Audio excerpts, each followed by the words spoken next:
Hey guys, it's Melissa here from melissaopen.com. Welcome to another episode of Awaken Your Inner Awesomeness. I am so delighted you're here with us today. Today we have a very special guest. We have with us today Miss Annette Marinaccio. She is a healthcare executive turned author. She had an experience in her life that changed her forever. And now I believe she's also a light worker. She has channeled a book for others called Your Soul Focus. You believe in the afterlife, don't you? After her experience, she's learned more about the afterlife and she is helping other people to learn more about it as well. And so I cannot wait to talk to her today and find out all about her experience and her book and what led her to channeling this amazing book. But before we get started today, we do have a word from our sponsor. Today's episode is sponsored by the Bits of Gold podcast. Daniel Goldberg is the host and creator of the podcast Bits of Gold. William Wallace once said, "Every man dies, not every man really lives." Bits of Gold is a podcast dedicated to helping you truly live life with purpose. You will hear inspiring stories about how others live their lives with more purpose and intention, and how you can too. If you are looking for inspiration, then check out Bits of Gold. It's available at www.bitsofgold.co. Again, it's available at www.bitsofgold.co. Come and check out Bits of Gold and fill your day with purpose. All right, guys, we are back, and I am so delighted to have Miss Annette with us today. Thank you so much for being here with us. Oh, thank you so much for having me, Melissa. I'm excited to be here. Yeah, I'm so excited to have you. I've always been fascinated about all things afterlife, and I know many of us probably question what happens to us after we die, after we're no longer in this world. And it's always been a fascinating subject. So I cannot wait to hear your perspective on that. But before you get started, tell us a little bit about yourself. So I live in New York. I am a CPA, certified public accountant, and a healthcare executive. And I actually love my job. So writing a book was a real departure from that job for me, especially a spiritual book. But after my mother-in-law died, so while she was on the other side, which was 2006, she was very deliberate and intent on proving to me that she was still here. And once I accepted that, I was absolutely smitten and fascinated and had to understand more about the afterlife. Before that, I would say I was very entrenched in my world, and I was always a kind person. It wasn't that I was not a kind person, but I never really thought about the afterlife. It's not that I didn't believe in it. It's not that I was skeptical. I just never really thought about it. And once I realized, oh my goodness, we go on, I became so fascinated by it. So I did probably about, I'm going to say 4 years of what I would call research. I mean, with all of my discretionary time, I read everything. I took metaphysical classes. I listened to people everywhere, all walks of life. I read articles, books, just to really soak up everything I could learn about the afterlife. And once I was done with that, I would say about 4 years into it, I was like, I get it. I sort of get that we go on, and this is totally amazing. Whereas 4 years ago, I would have thought, sort of when you're dead, and you're sort of always alone. And now I understand we're never alone, and our souls who have departed, or spirit guides, or guardian angels, are always guiding us and always trying to help us. So I sort of parked that and decided to just live a little bit differently. But as the universe would have it, I was continually put in front of people who needed a little piece of what I had learned. And after another probably 4 or so years of that, I said, I think I'm supposed to write this into a book, so, because I feel like I've not only obtained a lot of knowledge, but one of my skill sets is being able, even at work, to summarize very elusive topics and make them relatable and understandable to anybody. And so that's what I did. And so I put the book out last year. And that's how I came about writing the book. I love that. And so back up just a little bit. So when you talk about your mother-in-law and how she was kind of proving to you that there was life on the other side, what do you mean by that? Like what kind of proof were you getting and how are you seeing that yes, she's very much still with you and here, even though you know that she's passed? So it was like a lot of things in life. It wasn't uh, like all of a sudden. It was like what I call almost little breadcrumbs. Like and all of a sudden you're putting two and two and two together. And so the first thing she did was she came through to my daughter. So my daughter was 13 at the time, and we had buried my mother-in-law on a Saturday in October of 2006. And it was the following Wednesday, and my daughter was 13 getting ready for school and breakfast time, and I'm getting ready for work. And my daughter, very matter of fact, and we had not ever really spoken about the afterlife or anything. We were pretty distraught when my mother-in-law died. My daughter said, "Oh, by the way, Grandma Lucille, that's my mother-in-law's name, gave me a gift yesterday." And I'm thinking, okay, so that's not possible. So I said, "What gift did she give you?" And she said, "She gave me pom-poms." And I'm like, "How did she give you pom-poms?" And she went on to explain to me that in art class the day before, their project was to make 3D cards. And my daughter, had decided to make a card with 11 green and 11 red pom-poms. And so she went to the communal art closet and took the Tupperware of all the different sizes and colors of pom. She took out 11 green and 11 red and recounted them because she's very meticulous, packed it back up and brought it back there. And she said when she came back, there were her 11 green, her 11 red, and a lavender and an ivory one, which were the exact colors of the balloons we had let go at my mother-in-law's gravesite a couple of days prior. So she was convinced that my mother-in-law was saying thank you for the balloons. So I said to her, "Well, how'd they get there?" And she was like, "I know." And you could see she had played through all the possibilities in her head. And she said, "Nobody was around my table. It was only my desk." She said they either must have appeared there or floated through the air. So I could see that she very practically went through a lot of possibilities about how they appeared and determined in the end that my mother-in-law had somehow made them materialize. So she said to me, "You want to see them?" And I was like, "Sure." So she runs upstairs, comes downstairs and shows me two pom-poms. I mean, not even like slightly off color, not even like purple and white. They were lavender and ivory, the exact color of these balloons. And so I was like, this is what I said to her. "All I can say is this. If Grandma Lucille really gave you these, then when you die, you should be buried with these in your coffin, because that would be amazing." Like, I was just shocked and didn't know what to make of it. So after she went off to school, I think I started thinking that maybe she was really in some kind of deep grief that I couldn't understand, and this was some kind of coping mechanism for her. Mhm. So I was really skeptical that they had sort of just appeared there. So I started talking to everybody about the pom-pom story because I wanted to sort of make sense of it and see what I should be doing with it. And in particular, I was speaking to one of my very dear friends. I had been friends with her for 10 years, and we had never spoken about the afterlife. It just hadn't come up. And so when I told her the pom-pom story, she waited till the end. And she just very matter of fact said to me, "Well, Annette, you believe in the afterlife, don't you?" Which is the subtitle of my book. Yeah. And that was the second thing that made me open my eyes, because now I would say that to someone now.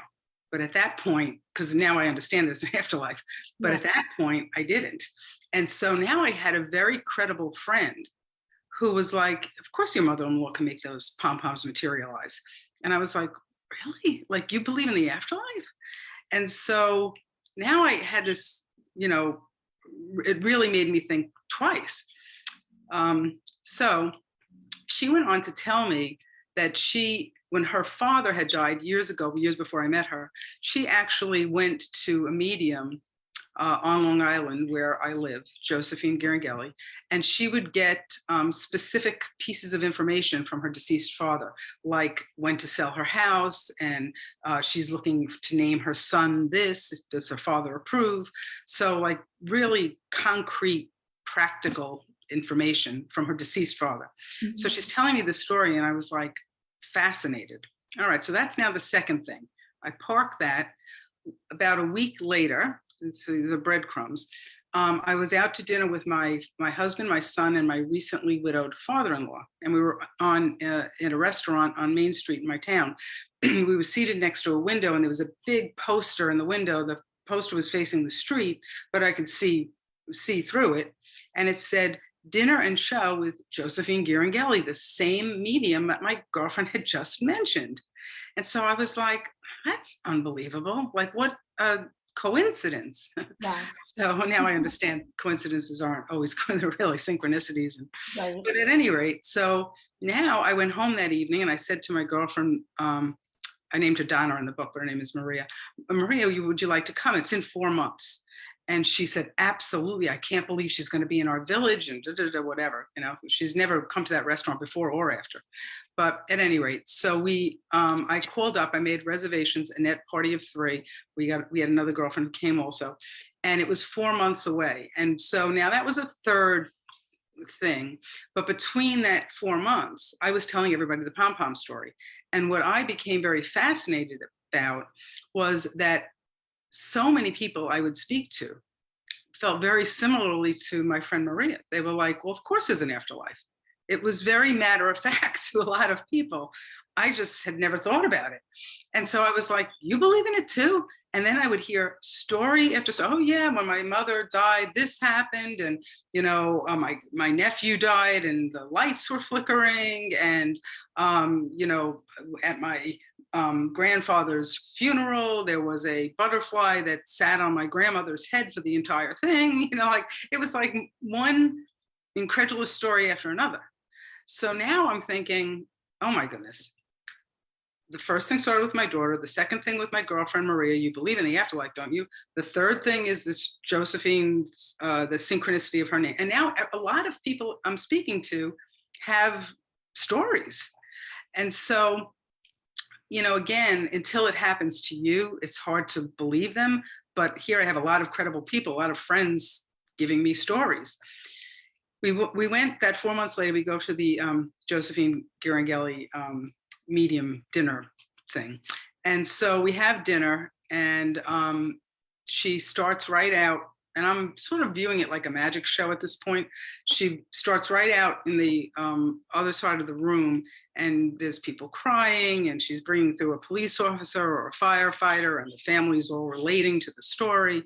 And I'm thinking, oh, how nice. They're probably planted there. They probably know her or whatever. But the very next thing is she marches over to our table. And so now my mother-in-law's diligent.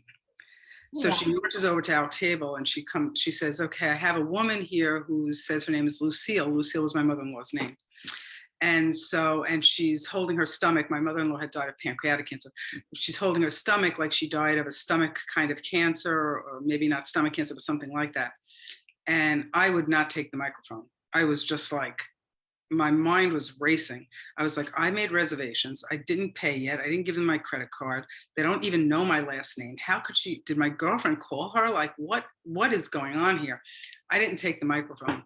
My girlfriend's glaring at me across the table, and she's like, that's your mother-in-law. And I'm like, I'm not taking that microphone. So finally, she's like, maybe it's not Lucille, then maybe it's Lou, something with an L. Like, she keeps it up and up. And I found that in the years I was researching, I found it fascinating that when people think that mediums are fake or phony, and some of them I'm sure are, but when you find a medium that keeps going, like in front of 150 people, she keeps up, and I'm not picking up the microphone. It's like, why would she want to make a fool of herself if she, Right. like, if she's like, in her mind, she's obviously wrong. Right. Because I'm not picking, now I know she's not wrong now, but in her mind, nobody's taking this bait, and she keeps it up and up and up. And she's like, you sure there's nobody here? She's got dark hair and she's got an L, you know, like the whole thing. Nobody picks up the microphone. then the woman behind me says, my name's Elizabeth. It has an L in it. So she gives Elizabeth the microphone and she says, here's another synchronicity because you had mentioned about Italy. She said, I see, Elizabeth, you're going to Italy soon. I had just booked a trip to Italy. So it was my mother-in-law, and Elizabeth is like, well, I just came back from Florida, because it really wasn't. So then she sort of shuts that down and goes and reads somebody else. But now this is the part where, I couldn't deny it because my mother-in-law was very persistent. She wouldn't give up. So after she reads somebody else, like 15, 20 minutes later, she comes right back and she says, this woman is here again. And if it's not Lucille, something with an L. So my mother-in-law was persistent. So I then raised my hand, I took the microphone, and then she said the line that changed me 100%, the line that opened my eyes 100%. She said, oh yes, this is for you. She's asking how Rita is. Rita's still here, isn't she? How is she doing? Now, my mother and mother-in-law both were diagnosed with cancer within a week of each other in 2005. My mother, breast, my mother-in-law, pancreatic. They spent the next year fighting for their lives. My mother made it through. She lived another 15 years. She just died April of 2022. She just died. My mother-in-law succumbed after a year. But the two of them in that time period with surgeries, chemo, radiation, my family got such a crash course in cancer. And every time we would visit one or the other of them, they would always ask how the other one's doing. Lucille would say, how's Rita doing? Rita would say, how's Lucille doing? How's Rita? So when this Josephine was sitting here and she said to me, how's Rita doing? Now she pegged Lucille and Rita, two names, specific names, my mother and mother-in-law, and she said, not common names. Those are not common names. Not common names. And she said, she's still here, isn't she? How is she doing? I think my mother-in-law knew specifically that she had to say that one line, and it would hit me to my core, because it would be the line she would have asked, how is Rita doing? Because it was every time we would, even when my mother-in-law was literally on her last legs, she would say, how's Rita doing? It's like she just went through her surgery, whatever. So that line is the line that I attribute to opening my eyes just 100%. And so she proceeded to read me, and with a lot of other validating points. But at the end of that evening, which was the end of April of 2007, I was like, I'm taking the reins from my mother-in-law. There is something going on here, and I have to understand this. I mean, I have a practical CPA brain. This is not processing. It doesn't compute. So I have to understand this. And then that's what I did. I proceeded to read so much. There's so much out there in metaphysical, but read so much. I attended classes. I went to so many medium events. I didn't even go for private readings because I wasn't in like a deep grief, where I was looking for somebody to say something to me, like my mother-in-law. Of course, I loved her, and we were so distraught that she died, but I wasn't in a grief, like a traumatic kind of grief situation. So I just needed to learn. So I would go to so many group events and study what was happening. Let me see what this one person says. Let me see, oh, my girlfriend's getting ready. She's getting ready. Just so many events. And like I said, I think my obsession was, I don't understand. If we go on, what are we doing here? That's what I needed to understand. I needed to get my head around this. That's what I needed to understand. How does this relate? Like, I don't understand the purpose of this. If we're going to continue on, what is going on here? And that's what I needed to understand. And so once I understood that, I was pretty satisfied. And but that's how she led me. It was those series of breadcrumbs that led me to open my eyes. And then between that and also in the 4 years that ensued after that, she enlisted, I'll say, other deceased relatives of mine, like my grandmother, my uncle, spirit guides, which at the beginning of this, I did not want to have to believe in spirit guides. It seemed a little bit like, woo. But, what happened during that time is I got dream downloads from my spirit guides. And I was like, oh my God, this is so crazy. So, yeah, so that's how it sort of played out or started for me. I got chills as you were talking about what you went through when you visited the medium, and there's a lot of synchronicities, honestly, between the two of us as well. When you mentioned the Italy, well, my mom passed away from pancreatic cancer just in Oh, January, so oh my goodness, I'm sorry to hear that. and I'm But sorry yeah, about it your is. mom too. Yeah, I know. So, like you, we were like just Right. completely absorbed with everything having to do with cancer and how do you fight it and all of this, and that's been our journey too. So, I would love to pick your brain about what you found out. Why are we here? And, I know that's a big question and probably a lot to it, but what are some of maybe the most important points that you discovered as you were researching and trying to figure out why we're here and what happens when we're no longer here? Yeah, so the simple answer is we're here to love and to grow. And that's actually where we're on the other side also. But that's the simple answer. As you mentioned, is it's very complicated, but that's the simple answer. The other thing is that this existence is a teeny sliver of our soul's existence.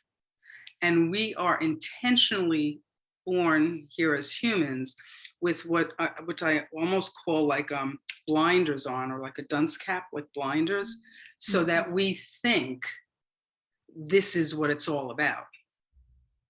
Because if we really knew how, I mean, I don't want to say the word immaterial, but sort of immaterial this earthly life is to our soul, we might not pay the same credence to our feelings and behaviors as we would if we believed that this meant nothing. So it's not that it means nothing. It means a lot. It's a great opportunity to love and grow, but it's not all there is. And so we're born with these kind of blinders on so that we live our human life and fulfill our purpose to the best of our ability, so that when we head back to the other side, we can say high five to our souls who are waiting for us to say, we did our purpose, we did what we had to do here. So it's very important to the other souls on the other side and to our soul to complete our purpose. And we decide before we come here, we decide sort of three things. We decide our purpose here, and it can be a grand purpose, but it also can be a teeny weeny purpose, just to move the needle a little. It can be a series of little purposes, and it can even be a purpose that has nothing to do with us, that only has to do with someone else. Mhm. And that's pretty wild to absorb, that we may come here solely for somebody else, but we may. So we have a purpose. We also select how we're going to be raised, or who our parents or who our family is going to be. So sort of how our lifestyle is going to be shaped. So our parents, I'll say. And then the last thing we choose is sort of the how, when we're going back. Is it going to be a long drawn out illness? Is it going to be a quick accident? Are we going to live to the ripe old age of 90? Are we going to go at 5 years old? So we have a pact, almost soul pact, determining how we're heading back. So the reason we're all here is to love and grow, but inside that there is a purpose or many purposes for all of us. And I like to say to people that if we are living in kindness, really, then you're always moving toward your purpose. So I'll give you an example of why a person might come here, like what it's about, that is a little bit, which I mention I have all this in my book, but which is a little bit like changes your perspective. So we're all part of soul groups that have between 100 200 souls. And our purpose is to raise our level of light, raise our vibrational energy, our level of light. And we can't really move up to another level unless all the souls are moving up at the same time. It's not like a couple of souls can move. So you have this band, and you're sort of this homogeneous evolution band, and you're traveling with that band. Now, if in that band of 200 souls, there's maybe 1 or 2 or 10 souls that are sort of on the lower end of evolution, light Mhm. evolution. And then you have ones that are up here, and they want to get to the next level, but they can't because this is sort of being a little bit dragged down. In that situation, this person here, the higher one within the band, may make a contract with 1 or 2 of the ones that are a little bit lower in the band and say, I'll tell you what, we will head back to Earth where feelings are far more intense than they are here. They're not as intense on the other side. They're not as deep and intense. They're more monotone, the feelings. We'll head back, and I will be your son, and I will die of leukemia at 5 years old. And you will have to live your entire lives, adult lives, with this burden. And the objective is for you to live through that and grow, to stretch your soul so that maybe you start a foundation. Maybe you forgive yourself because you feel a little bit responsible for it in some way. Mhm. But at the end of the day, I'm going to give you the gift of me dying prematurely so that you can stretch your soul, so that when you come back, we can try and move up. So that is an example that anybody, I think, can process in their brain that would make anybody feel very differently. Because in Earth here, when you see parents who've lost a child, what could get worse than that? It's horrible. Yeah. It's horrible. Yet when you flip it, and many parents actually experience this, they understand that it was a gift because they have parlayed it into something magical. They have connected with people they never would have connected with. So many people do go through something very tragic, anything very tragic, and see the growth that has occurred within their soul because of it. So that's an example of how we're born with blinders on intentionally because they don't want us to be distracted. Mhm. They want us to complete our purpose here. They, souls, our soul, want us to complete our purpose here. And that would be an example of someone who came here just with the sole purpose of for somebody else. And I'm not saying all children that died prematurely, it's that situation. It's not, but that's an example of what can happen that will really make you say, oh my goodness, I don't think I ever would have thought of that way. Yeah. Yeah. And so Yeah. that's sort of that. That makes a lot of sense. And I always say that, we're here to learn and grow. And it's sort of like when you're on the other side and you pick the scenarios that you want to play out in your life so that you learn and grow, we don't realize how painful or whatever that's going to be once we're here, because on the other side, everything, like, you don't have those particular emotions necessarily, or like you said, they're not as deep and you don't feel them as deeply as you do when you're here.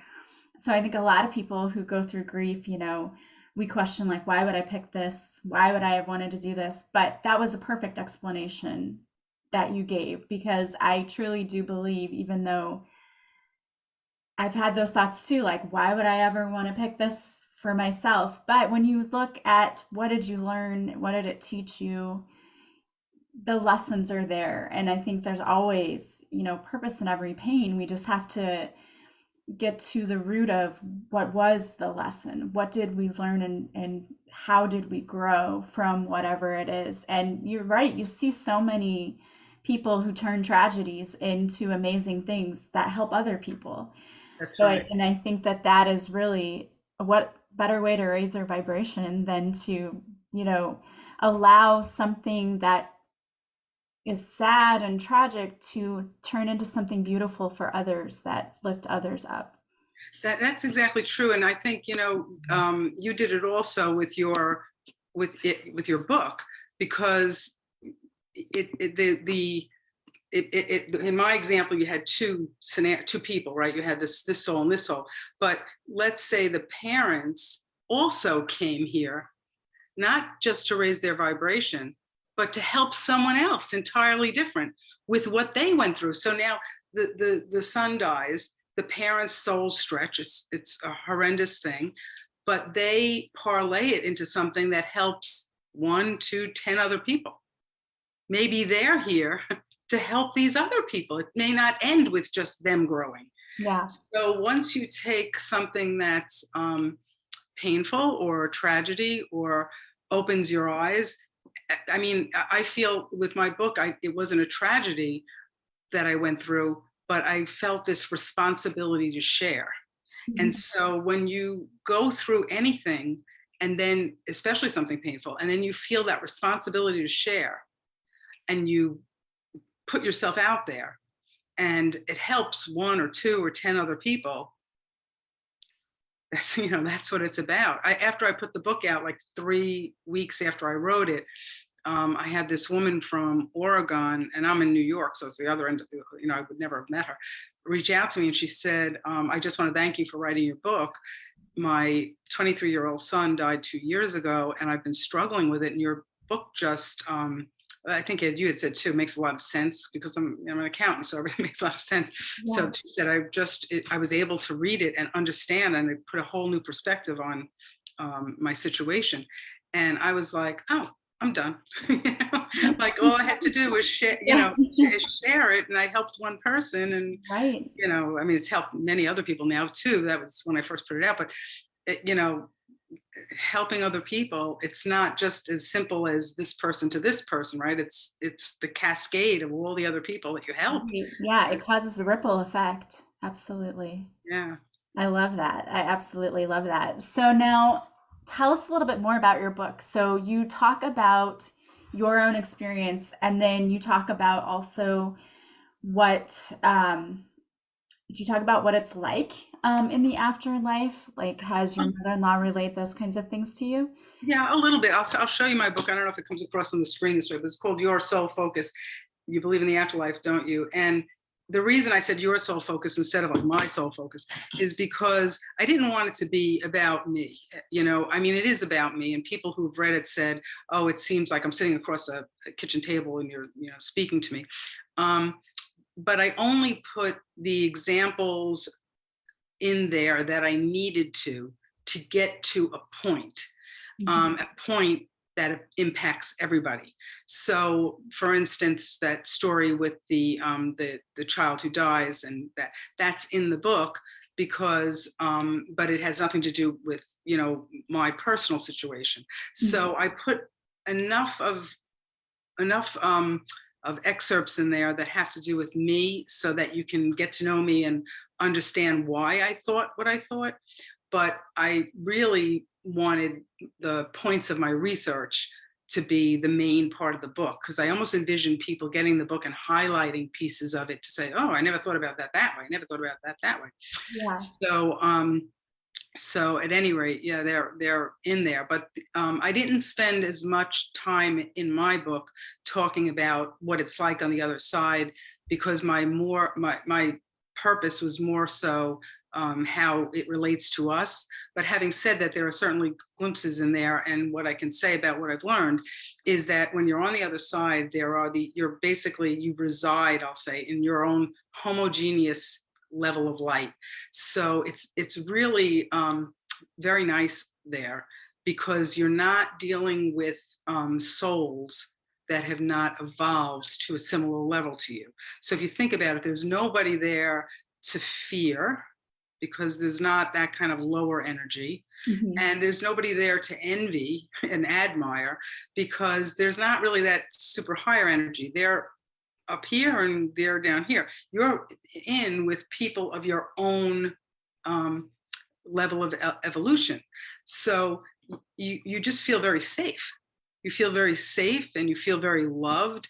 And so you have these wonderful, wonderful, warm um, feelings, and you can pray, and there's music, and there's work for people who work, whether it's helping people come back to the other side. People have jobs, and they are energy, they are light, so they can be in many places at once. So people said, oh, I don't understand how they can, my mother died, how can she's got 4 kids, how could she be with all of us at the same time? Absolutely, she's light, so she can be with the 4 kids at the same time. So they're light energy, and it's not like they're somewhere far away resting in peace, I can't disturb them. No, they're right here. So they're right at the end of your aura. So if you need anything, and this is a big part of it too, but if you need anything, you've just got to ask for it. If they can give it to you, they will. And I'm not talking about, like just spiritual kinds of things. If you said, I really would like a red Mustang, they're going to try and get you that red Mustang. So, they will help in any way they can, as long as it doesn't interfere with your soul's purpose. Gotcha. Okay. It's more important for them that when you head back, they're like, good, you did what you had to do. Okay. But if getting you what you're begging for interferes with your soul purpose, they're not going to do it. They're not going to give it to you. So if you're like, I just need a sign, or I just need you to help me through this grief, and I don't understand why you're doing this, and why are you prolonging? It's because if they see that your soul has to stretch, and they're not going to come in and save the day, and they're not going to give you the red Mustang, and they're going to make sure your soul stretches, because it's more important to them what happens it's not about here, it's about the other side. It's about here too, but it's more so about the other side, and that's what's more important to them. So, and I like to give this example, which I also have in the book, because I think it's just something that everybody can relate to.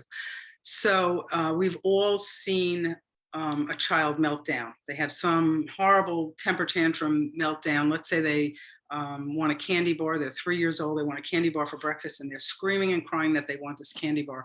And you, as their mother, are looking at them, and you just are not giving them a candy bar for breakfast. And you, as their mother, have a different perspective than them.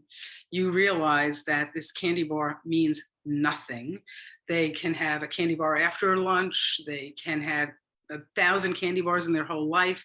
They're going to grow up. They're going to fall in and out of love. They're going to get a job and, matriculate into society. And they're going to, maybe get married, maybe have kids, maybe get divorced. There's going to be so many big things in their life that this candy bar means nothing. But yet you look at them and you can sort of empathize, because they're horribly grief-stricken, and they're screaming on the floor, and they can't believe they can't have the candy bar. And maybe it even means more than the candy bar to them. Maybe they just want to get their way. Who knows? They're screaming and crying. And that's how the other side looks at us. We're going through this horrible, and their perspective is just bigger and more broad than ours. And they understand that as much as we're begging to put us out of our misery, or give me that candy bar, or just show me a sign, let me know you're there, or I don't understand why I can't make this car payment, I don't understand why I can't have a red Mustang. They're looking at that and they're saying, I feel badly for you, but Yeah. it means nothing. It's Right. the candy bar to the 3-year-old. So that's another example that I used in the years that the universe would put me in the path of people. I had done is taken all the metaphysical knowledge that I could attain. I threw out the things that didn't make any sense to me. I incorporated the things that did make sense, and then I came up with all these stories and analogies, so that when I explain them to people when they're going through something, they would be like, "Oh, that makes sense." And I kept hearing that over and over again. Oh, that makes sense. And that's when I started thinking, okay, so I think I can take this pretty elusive topic and make sense of it. Yeah, absolutely. You did a great job with that. That makes it so relatable. And yeah, and Mom, if it's not me throwing a fit, I'd like to have a beach house. Thank you. Yeah, if it's something that Yeah. doesn't interfere with your soul's purpose, just meditate on it and ask them. I learned that, and that I put in my book also. It started with the very first session at that medium show in April of 2007. That same session, at the end of that event, she had us meditate. We closed our eyes and we meditated. She said, put something in your in the palm of your loved one's hand, in your mind's eye. So I envisioned my mother-in-law's palm, and I put a orange monarch butterfly, and I folded it up, and then I'm just meditating on it. And she said, now your loved one is going to show you this within 2 weeks. And I was like, what? Like, there's a science to this? And then I was thinking, it's April, and butterflies in New York in April just don't happen. So I was like, oh, I better hedge my bet. So I opened the palm in my mind's eye. I moved the butterfly over and I put a quarter there. And then I folded it up again and meditated. Well, the following Sunday, a week later, my husband's on the couch reading the Sunday paper. And there's a section inside the Sunday paper about Long Island's life during the summer. And the front page is color green with an orange monarch butterfly. And I was like, Wow. I still have it. I still have it. I kept the paper because I was like, and that's the other thing too. They may show you what you ask for in a way that, like, I'm thinking of a butterfly flying around. This was a butterfly on a piece of paper, but Right. it may not be exactly what you think. Like, maybe I would have passed a restaurant that said the monarch butterfly. Now I understand that. But then I was picturing a butterfly flying, and my husband opened the thing, and I was like, oh, that's so weird. Yeah. And then the following Wednesday, so now we're like 10 days later, my parents were over my house, and with my two kids. My kids were, younger. They were like 13, 12, or 11 or something like that. And my parents and I, it was April. It was the end of April, beginning of May. So I decided to make hamburgers out in the barbecue in the backyard. And it was the first time we had gone out in the backyard to make barbecue anything. And I go put the hamburgers on. I come up the steps, and there's a quarter smack in the middle of the steps. And I'm thinking, I guess one of the landscapers dropped. I have no idea. But I pick it up, and it's not only just a quarter, it's an Indiana quarter, and my daughter's name is Diana. So I see Diana. I'm like, oh.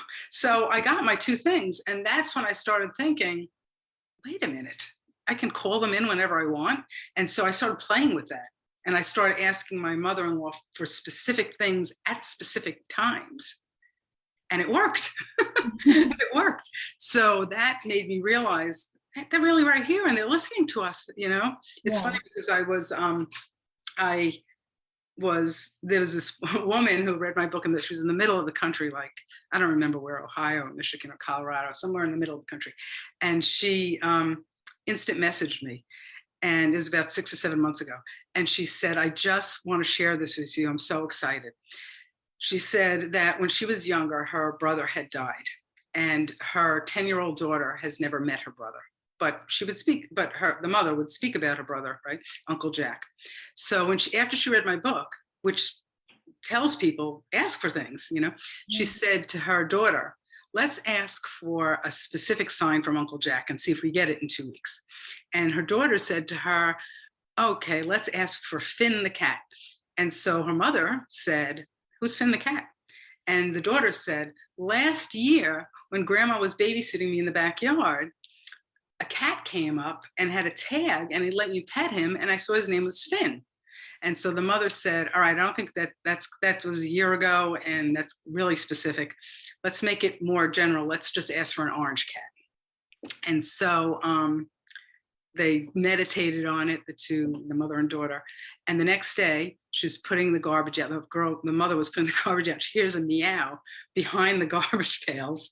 She runs in and gets her daughter. They run out. Her daughter goes, oh my God, that's Finn the cat. She goes to pet it, and it's got the little sign, Finn the cat.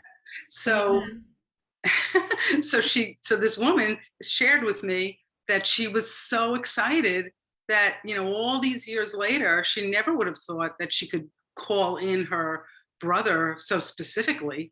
And here now she's opening afterlife possibilities to her daughter, her 10-year-old daughter. Now that girl is going to grow up so differently than I did, not Right. even thinking about the afterlife.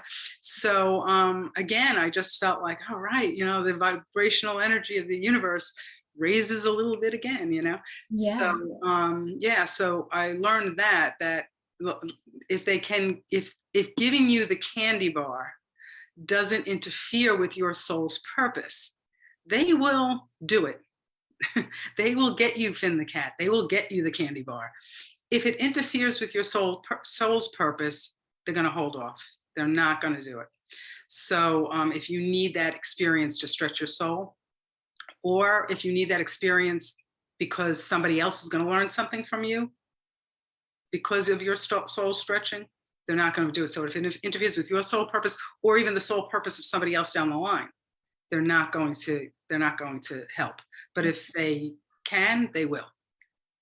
So yeah, that's sort of like what I learned. So they're pretty active on the other side, helping us, keeping an eye on us, planting seeds of invention in brilliant people's minds, planting ability for musical ability. You see those 3-year-olds that play pianos like unbelievable. So they're busy helping to the best of their ability us elevate here, but also to complete our purpose, as well as for themselves loving and growing on the other side.